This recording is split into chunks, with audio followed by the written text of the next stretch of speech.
Hi everyone, my name is Keith. I'm a machine expert with USACLEAN for 12 years, and this is the x1500 electric burnisher.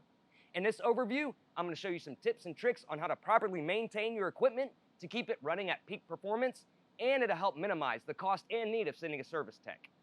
Before operating your equipment, a few things you want to look at first.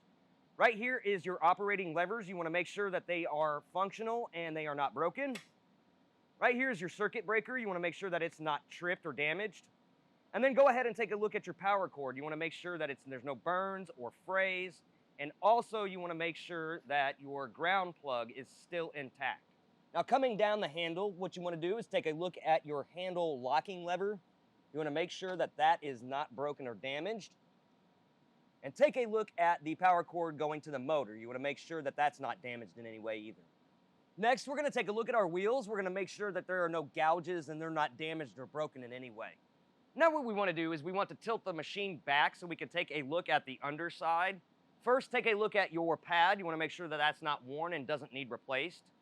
Take a look at your pad holder. You want to make sure that that is not broken and it is attached to the machine. And underneath here you have a belt. You want to make sure that that belt is tight and it's not broken or frayed or damaged in any way. And that about wraps it up for this machine. Once again, my name is Keith.